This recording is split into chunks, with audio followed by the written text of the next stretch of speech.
This is AI Cricketer. The future of the game begins now.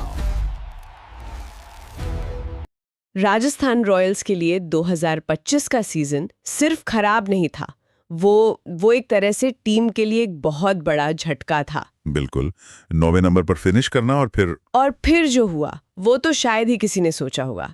Team का चेहरा, उनके कप्तान संजू सैमसन बाहर। हाँ, और उनकी जगह टीम में आए हैं दो बहुत बड़े नाम, रविंद्र जडेजा और सैम करन। तो आज इसी पूरे उलटफेर की तह तक चलते हैं, समझते हैं कि आरआर की मौजूदा स्थिति क्या है और भविष्य कैसा दिख सकता है। और ये सिर्फ एक खिलाड़ी को बदलने का फैसला नहीं है, ये टीम की पूरी सोच, उनकी पहचान बदलने जैसा है। बिल्कुल। तो सबसे पहले मौजूदा हालात देखते हैं।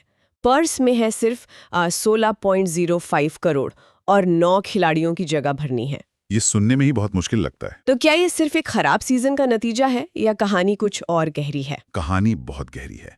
देखिए, विश्लेषण साफ बताता है कि 2025 में टीम की असली कमजोरी उनकी गेंदबाजी थी, खासकर स्पिन डिपार्टमेंट। हाँ बिल्कुल, बीच के ओवरों में कोई विकेट लेने वाला था ही नहीं।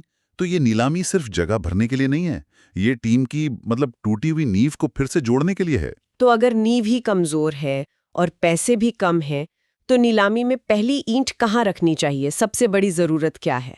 सबसे पहली और सबसे बड़ी जरूरत है एक असरदार विकेट लेने वाला स्पिनर, जैसे रवि बिश्नोई। हाँ, रवि बिश्नोई जैसा कोई जो आक्रामक हो। लेकिन यहाँ एक पेंच है। पेंच क्या है? क्या वो बहुत महंगे होंगे? बिल्कुल, 16 करोड़ के पर्स के साथ क्या आप एक खिलाड़ी पर 8-10 करोड़ लगा सकते हैं जब आपको 8 और खिलाड़ी खरीदने हैं? नहीं, ये तो मुश्किल है। शायद नहीं। तो हो सकता है आरआर को किसी कम चर्चित लेकिन असरदार घरेलू स्पिनर को ढूंढना पड़े। अच्छा, और इसके अलावा? इसके अलावा एक भरोसेमंद भारतीय मध्यक्रम का बल्लेबाज, एक बैकअप जो बहुत जरूरी है। और तेज गेंदबाजी का क्या? पिछले साल डेथ ओवर्स में बहुत रन गए थे। वो दूसरी बड़ी प्राथमिकता होनी चाहिए। एक स्पेशलिस्ट डेथ बॉलर और साथ ही एक विस्फोटक फिनिशर जो सैम करन का साथ दे सकें। बिल्कुल। दिलचस्प बात यह है कि टीम बड़े नामों से ज्यादा रोल भरने पर ध्यान दे रही है। ये एक स्मार्ट टीम बनाने की कोशिश है। तो अगर नीलामी में ये सब सही बैठता है तो 2026 में आरआर की टीम कैसी दिख सकती है? देखिए, टीम का कोर तो अब सेट है। यशस्वी जायसवाल, रविंद्र जडेजा और सैम करन। हाँ, और बाकी खाली जगहें नीलामी से आए खिलाड़ी भरेंगे। एक ओपनर, एक विकेटकीपर और कुछ गेंदबाज।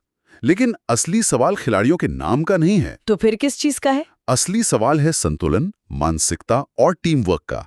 और इन सब को एक साथ लाने के लिए चाहिए एक मजबूत लीडर। और यहीं पर सबसे बड़ा सवाल आता है, संजू सैमसन।